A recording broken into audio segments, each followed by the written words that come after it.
Hello everyone, welcome back to my YouTube channel. And आज हम इस वीडियो में क्या करेंगे, एक्सरसाइज 1.2 का सॉल्यूशन देखेंगे। इस वीडियो में क्या करेंगे, क्वेश्चन नंबर 1, 2 एंड 3 प्रॉपर तरीके से देखेंगे। एंड ये 4 जो आपके एग्जाम में कभी आता नहीं है, इसलिए मैं इसको किसी नेक्स्ट वीडियो में समझाने की कोशिश करूँगा। एंड आपके एक दो क्वेश्चंस मैं बता दूं पहले से।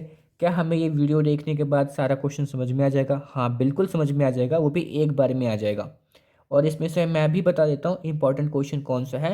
वो है क्वेश्चन नंबर 3, जो आपके एग्जाम पॉइंट ऑफ व्यू के अकॉर्डिंग काफ़ी ज़्यादा इम्पॉर्टेंट है।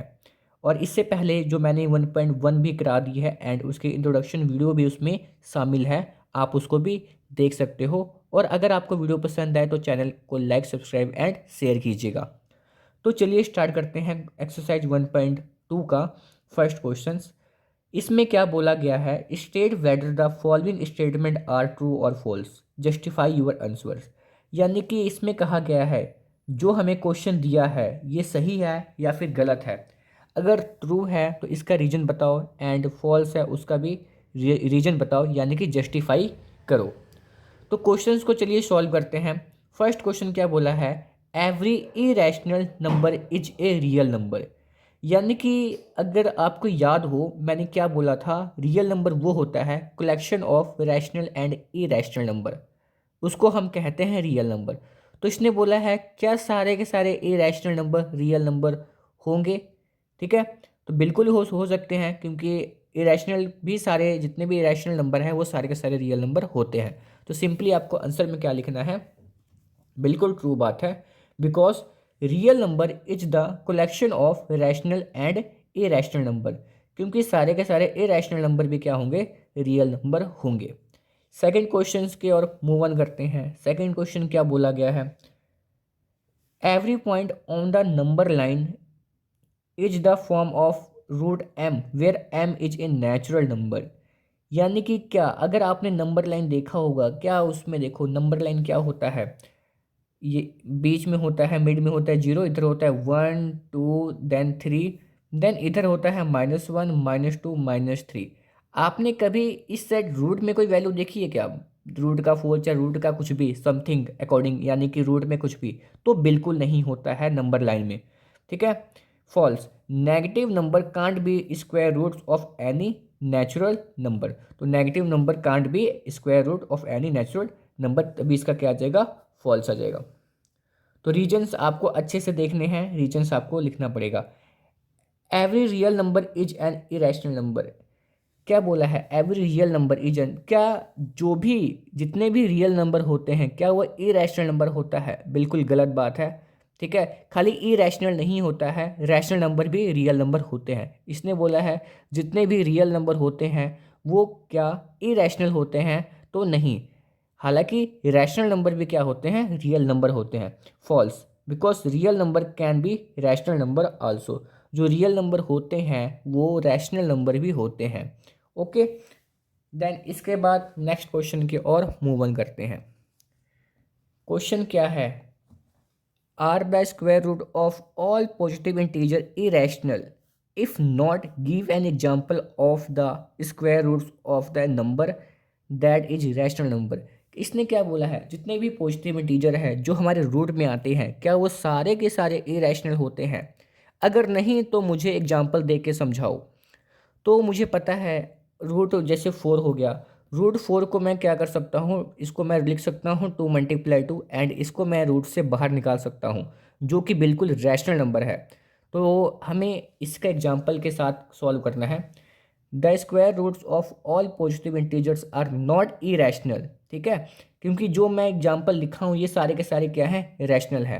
1 रूट से बाहर आ गया, 9 रूट से बाहर 3 आ गया, 4 रूट से बाहर 2 आ गया। तो ये सारे के सारे जो एग्जाम्पल हैं वो रैशनल नंबर के हैं, हालांकि ये रूट में भी थे। तो next question most important question है आपके एग्जाम पॉइंट ऑफ व्यू के according. So how √5 can be represented on number line? हमें शो करना है जो √5 है उसको नंबर लाइन पे रिप्रेजेंट करना है। इसके लिए आपको एक स्केल, देन आपको डी चाहिए, देन आपको कंपास एंड पेंसिल चाहिए। ठीक है, तो चलिए, अगर आपके पास ये 3 चीज़ हैं तो ये क्वेश्चन हो जाएगा सॉल्व। इस क्वेश्चन को सॉल्व करने के लिए पहले हमें क्या करना पड़ेगा, इस कॉपी पे मैं आपको साफ साफ साथ साथ में सॉल्व करके दिखाऊंगा ताकि समझ में भी आए। तो सबसे पहले मैं क्या करता हूँ, अपने अकॉर्डिंग्स मैं इस कॉपी पे एक लाइन ड्रॉ कर लेता हूँ। लाइन मैंने कर लिया इसको ड्रॉ। देन अपने अकॉर्डिंग कंपास को एडजस्ट कर लो, इसमें कोई वो नहीं है, आप नाप के कितना भी खोल सकते हो, ठीक है। मैंने इतना ओपन कर लिया। देन आप क्या करो, इसमें यहाँ पे कहीं पे भी एक पॉइंट लगा दो, यहाँ पे मैं लगा देता हूँ 0। देन इस कंपास के अकॉर्डिंग नाप के आपको क्या करना है, नेक्स्ट लाइन ड्रॉ करनी है। यानी कि मैंने इसको नापा, देन ये मेरा हो गया क्या, 1 यूनिट 1। ओके, देन सेकंड की ओर मैं यहाँ पे कंपास रखूँगा, देन सेकंड को मार्क कर दूंगा। देन आगे मैं एक्सटेंड कर सकता हूँ, यहाँ पे मान लो मैं थर्ड लगा दिया। अभी मैं लाइन को और एक्सटेंड कर दूंगा। देन इधर मैं भी क्या कर लूँगा, एक ऐसे लाइन ड्रॉ कर लूँगा, ठीक है। तो चलिए मैं इस लाइन को थोड़ा सा और एक्सटेंड कर देता हूँ। ये मैं थोड़ा सा लाइन को क्या कर लिया, एक्सटेंड कर लिया। ओके, देन ये मेरा हो गया 1 यूनिट, ये मेरा हो गया 2 यूनिट। अगर मेरी बात थोड़ा सा अगर ध्यान से सुनोगे, अगर मैं देखो मुझे रूट 5 बनाना है, तो क्या मैं यहाँ पे अगर 2 लिख लूँ और यहाँ पे 1 लिख लूँ तो यहाँ पे क्या रूट 5 आ जाएगा? क्योंकि हमने पाइथागोरस थ्योरम पढ़ा है, क्या होता है, हाइपोटेनियस की स्क्वायर इक्वल टू बेस का स्क्वायर प्लस परपेंडिकुलर का स्क्वायर। तो मेरा बेस क्या है, बेस मेरा क्या है, ये नीचे वाला है, तो 2 का स्क्वायर प्लस 1 का स्क्वायर, यानी कि 4 + 1 = हाइपोटेनियस। हाइपोटेनियस कितना आ जाएगा, 5। यानी कि अगर स्क्वायर है रूट में लगाऊंगा तो h = रूट में क्या आ जाएगा, 5 आ जाएगा। यही वजह है। अब मैं क्या करूँगा, अब मैं यहाँ से क्या करूँगा, ये जो 2 है, देखो मैं 2 यूनिट बेस में लूँगा, ये मेरा 1 हो गया, ये मेरा 2 हो गया। और मैं यहाँ पे क्या करूँगा, एक राइट डिग्री एंगल बना लूँगा with the help of my compass. Compass के हेल्प से यहाँ पे एक राइट डिग्री का एंगल बना लो। कैसे बनाते हैं वो भी सीख लो, कैसे बनाते हैं। सिंपली आपने ऐसे बना लेना है। देन ये हो गया राइट डिग्री का एंगल ड्रॉ करने के बाद काफ़ी इजी होगा, एंड बस ये एग्ज़ाम में भी आता है। देन ये 90 डिग्री का आपको एक एंगल ड्रॉ कर लेना है। चलो ये हो गया रेडी। अब सिंपली आपको यहाँ से एक लाइन ड्रॉ कर देनी है। हो गया, ये देखो जो मेरा बेस है ये मेरा तो हो गया कितना, 2 यूनिट। अब मुझे परपेंडिकुलर में 1 यूनिट लेना है, तो आप 1 यूनिट को यहाँ से करके ले सकते हो, बिल्कुल जितना आपने 1 यूनिट नापा होगा उतना ही लेना है। देन आपने 1 यूनिट को लेके यहाँ कहीं पे आपको यहाँ पे कंपास रख के यहाँ पे मार्क कर देना है। और जो ये 1 यूनिट आएगा आपको सिंपली क्या करना है, इसके साथ 0 के साथ इसको ज्वाइन कर देना है। अब जब इसको ज्वाइन करोगे तो मेरी बात ध्यान से सुनो, मेरा नीचे वाला हो गया 2 एंड ये वाला मेरा कितना हो गया, ये वाला मेरा हो गया 1 हो गया। देन ये मेरा कितना आ जाएगा, रूट 5। पर इस क्वेश्चन में क्या बोला था, आपको रूट 5 को नंबर लाइन पे रिप्रेजेंट करना है। क्या मैं इसको ओ ले लेता हूँ, इसको मैं ए ले लेता हूँ और इसको मैं बी ले लेता हूँ।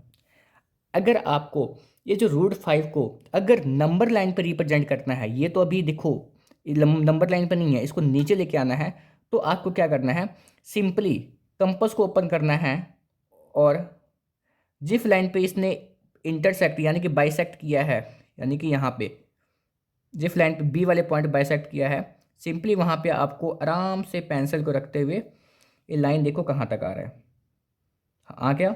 एंड सिंपली इसको नीचे की ओर लेके आना है और ये जहाँ पे आएगा वही मेरा क्या हो जाएगा, नंबर लाइन पे रूट 5 रिप्रेजेंट करेगा। अब मैं जो ये मेरा पॉइंट आया है इसको मैं नाम क्या देता हूँ, यहाँ पे जो मेरा पॉइंट आया है इसको मैं नाम दे देता हूँ डी। तो मेरा अब ओ से लेके डी तक क्या हो गया, ओ से लेके जो मेरा डी तक हो गया, ये मेरा हो गया रूट 5, ये मेरा क्या हो गया आंसर। इसने बोला था जो √5 है इसको नंबर लाइन पे रिप्रेजेंट करो, नंबर लाइन यानी कि नीचे वाली नंबर लाइन। तो बस ये √5 को अगर नीचे रिप्रेजेंट करना है, सिंपली आपको कंपास खोलना है और जहाँ पे इसने इंटरसेक्ट किया था बस इसी को नीचे लेके आ जाना है, और जो डी पॉइंट होगा ये √5 यहाँ पे आ जाएगा, ओ से लेके डी तक का क्या हो जाएगा √5। ये हो गया हमारा क्वेश्चन सारा का सारा सॉल्व। देन इसी के साथ मिलते हैं इसके नेक्स्ट वीडियो में 1.3 के साथ। So thank you for watching my video, thank you.